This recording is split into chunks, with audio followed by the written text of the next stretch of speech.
Bonjour les amis, alors j'ai reçu aujourd'hui la gaine technique de logement qui va me servir à faire l'électricité dans ma maison. Donc la voici, donc je vais vous en parler un petit peu plus en détail, mais n'oubliez pas de vous abonner à la chaîne les amis si vous ne l'avez pas encore fait.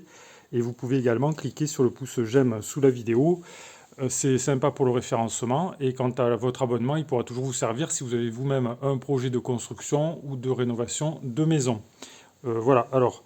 La gaine technique de logement que j'ai reçue aujourd'hui, la voici. Il s'agit d'une gaine technique de logement de marque Legrand que, que j'ai payé, je crois, quelque chose, 149 €, quelque chose comme ça.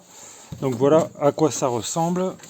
Alors ça, c'est la partie qui vient se placer en haut, donc qui va, dans laquelle les gaines vont arriver. Alors justement, j'avais un petit souci parce que j'ai fait passer toutes mes gaines par la partie haute. Et je pense que ça va pas être possible. En fait, il va falloir que je réorganise un petit peu mes gaines pour les faire passer, pour certaines par la partie basse et pour d'autres par la partie haute. Vous voyez que cet emplacement là un petit peu évasé, il ne permettra sûrement pas de faire passer la totalité des gaines que j'ai ici. Donc il va falloir que j'en fasse passer par en bas. Voilà, donc une partie par en bas, une partie par en haut. Et alors cette GTL, donc cette gaine technique de logement, elle est en deux parties.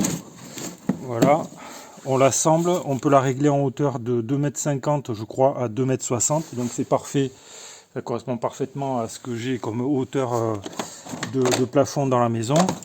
Et alors il y a des cloisons de séparation à l'intérieur en plastique, comme vous pouvez voir ici, qui permettent de séparer les courants forts et les courants faibles, c'est-à-dire les courants, la télé par exemple, tout ce qui est internet, RJ45, réseau, etc. On les sépare des courants forts, quoi, du 220 volts traditionnel. Voilà les amis, à quoi ressemble la GTL. Donc c'est juste une boîte en plastique et qui coûte quand même assez cher, mais qui permet donc, dans mon cas là, elle permet d'accueillir un tableau électrique de 18 modules, donc un tableau électrique assez large et qui correspond donc aux besoins qui sont les miens par rapport au nombre d'appareillages électriques que j'ai mis dans la maison et qui sont assez nombreux. Voilà les amis, donc j'ai choisi Legrand et non pas Schneider ou Hager. Pourquoi? Parce que tout le monde, la plupart des professionnels et même des particuliers à qui j'en ai parlé, ils m'ont tous dit que Legrand c'était quand même le meilleur, paraît-il, quoi, le plus réputé. Voilà, donc j'ai pris du Legrand pour respecter un peu les conseils qu'on m'avait donnés. Donc dites-moi dans les commentaires ce que vous en pensez. Est-ce que vous préférez Legrand ou Schneider ou Hager ou d'autres marques, moins connues peut-être? Voilà, vous pouvez faire vos commentaires dans le fil de discussion sous la vidéo. Si vous avez d'autres questions, des remarques, vous pouvez les faire donc toujours dans le fil de discussion. Abonnez-vous à la chaîne les amis si vous ne l'avez pas encore fait. Et puis vous pouvez cliquer sur le pouce j'aime sous la vidéo.